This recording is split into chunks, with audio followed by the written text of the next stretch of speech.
오늘 읽을 말씀은 에베소서 5장 21절부터 33절 말씀입니다.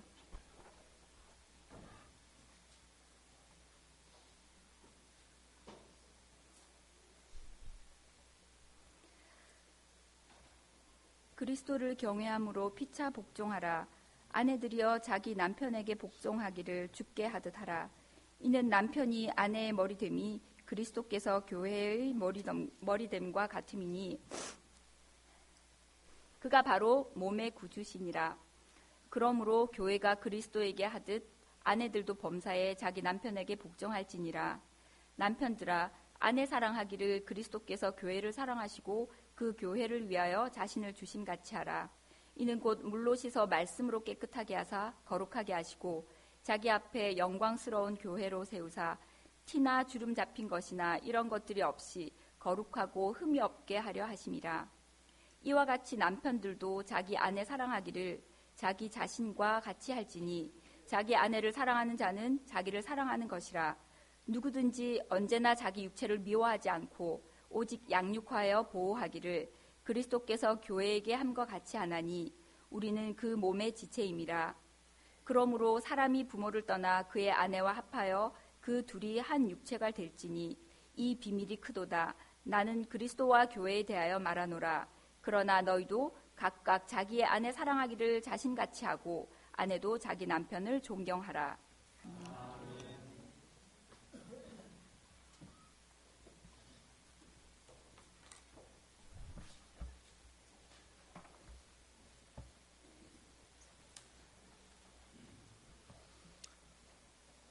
그리스도 안에서 사랑하는 성도 여러분, 가정의 달이 거의 다 지나가고 있습니다. 제가 첫 번 가정의 달 설교에서 자녀들을 부모의 자녀에 대한 태도에 대해서 말씀을 나누었더니 어떤 분이 그랬다 그래요. 말씀 듣는 내내 머리가 근질근질했는데 다음 주에는 자녀들을 향한 말씀을 주지 않겠는가. 근데 그 다음 주부터 계속 다른 분들이 설교를 하셨죠. 오늘도 자녀를 향한 설교는 아닙니다. 오늘은 남편을 향한 설교가 되겠습니다. 혹시 또 오늘 말씀을 들으면서 다음 주에는 아내를 향한 설교를 하겠지 이렇게 짐작하시는 분은 없으시기를 바랍니다. 특히 남편을 향한 설교를 하면서 무엇보다 부끄러운 제 모습 때문에 제대로 말씀을 전할 수 있을까 하는 주저함과 두려움이 제게 엄습하고 있습니다. 청중 중에 한 사람인 제 아내가 이 설교를 들으면서 속으로 지는 이러면 어떡할까?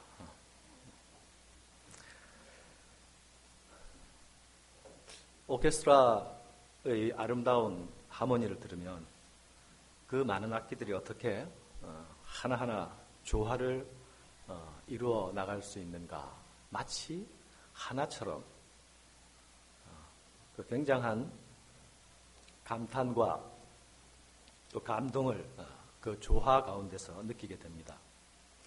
소위 그 오케스트라의 연주자들은 각각 자기의 악기 연주에 관하여서는 그 자타가 공인하는 실력자들로 구성되어 있습니다. 그런데도 이 실력자들이 모여서 서로 완벽한 조화를 만들어내는 수고를 하지 않으면 이 오케스트라를 통한 완벽한 교향악의 연주를 해낼 수가 없습니다.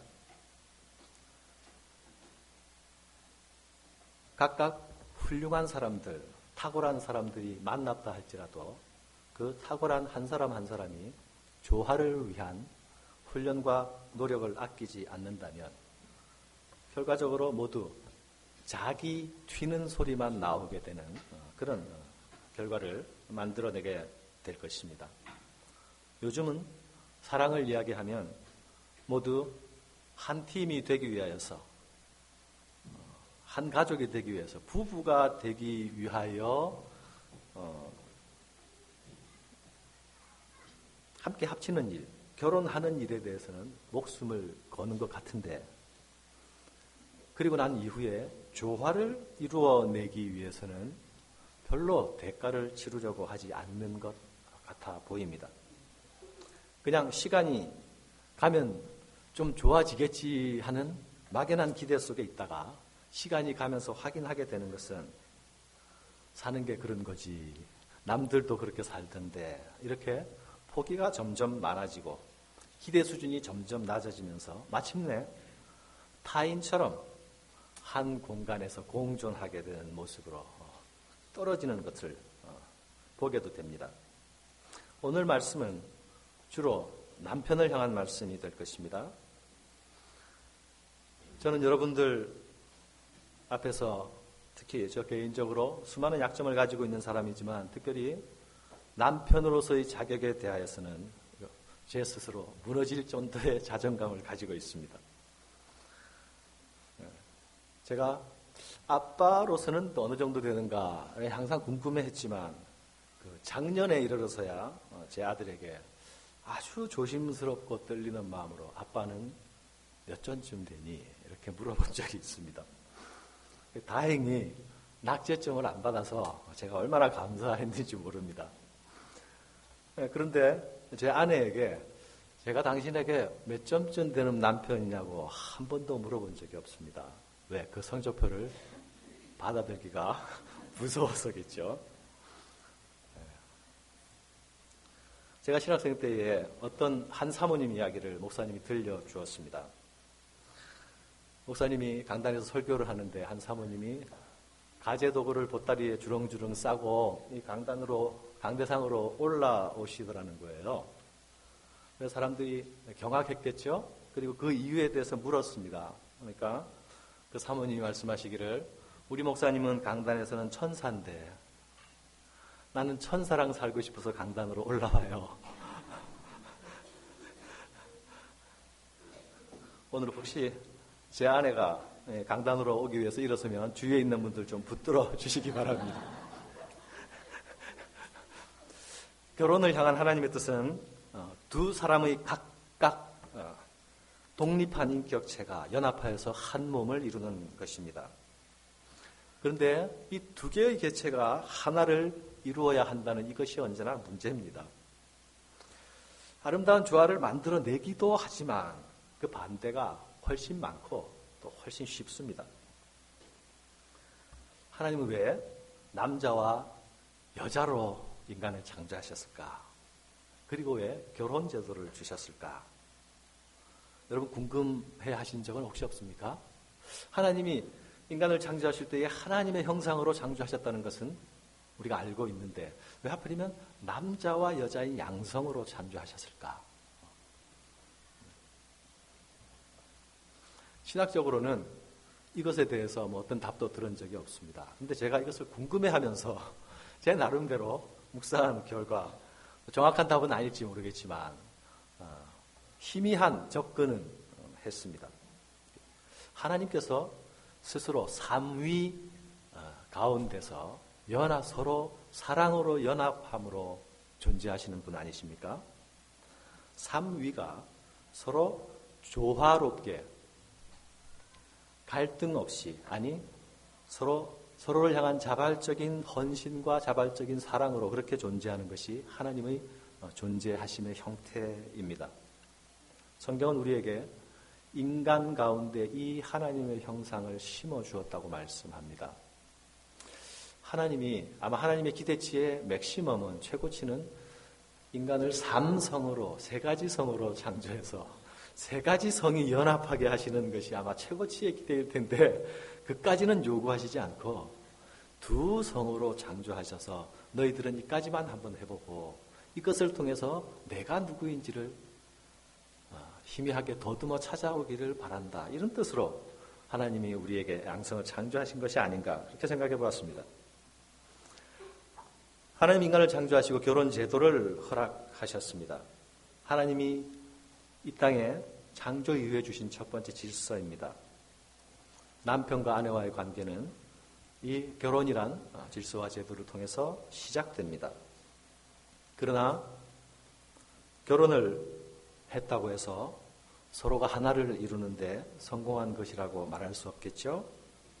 오히려 결혼은 서로 다른 사람이 몸의 일치, 하나됨을 위한 여정을 출발하는 것에 불과합니다.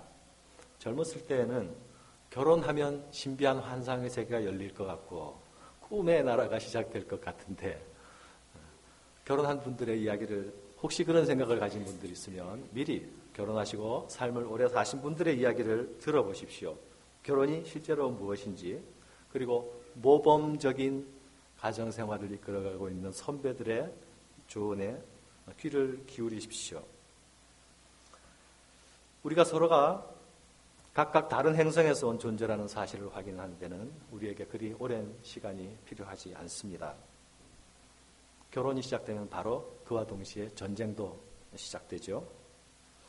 결혼하기 전까지는 나와 다른 바로 그 모습 때문에 매력을 느끼게 되었는데, 그래서 끌려서 언제나 함께 있고 싶었는데, 결혼을 하고 나면 바로 나와 다른 그 모습 때문에 이제 전쟁이 시작이 되고 갈등의 원인이 됩니다.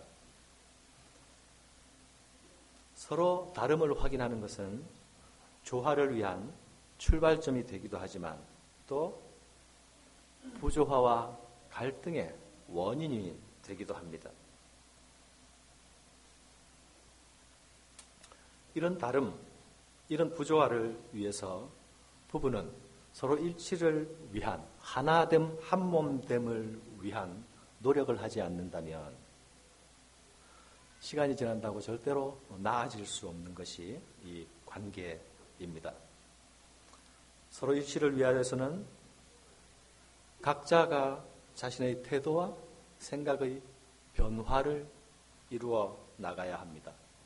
이 과정은 반드시 고통을 수반하는 과정입니다. 그러나 그 고통을 회피한다면 더 깊고 더 근본적인 고통을 피할 수 없습니다. 가정을 지옥으로 만들어가는 것은 그리 큰 노력이 필요한 것이 아닙니다. 부부가 서로 조화를 이루어 나가는 데에 나의 에너지와 나의 열정과 나의 힘을 기울이지 않는다면 그곳은 자연히 지옥처럼 변해갑니다.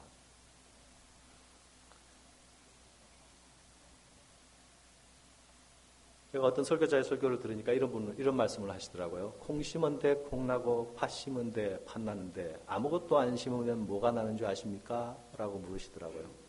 여러분 혹시 아십니까? 아무것도 안 심으면 뭐가 날까요? 예, 훌륭하신 분들. 저는 그때 깜짝 놀랐어요. 아무것도 안 심으면 아무것도 안 나는 거지. 아무것도 안 심으면 잡초가 난대요. 그런데 그냥 나는 정도가 아니라 잡초가 덮어버린다고 합니다.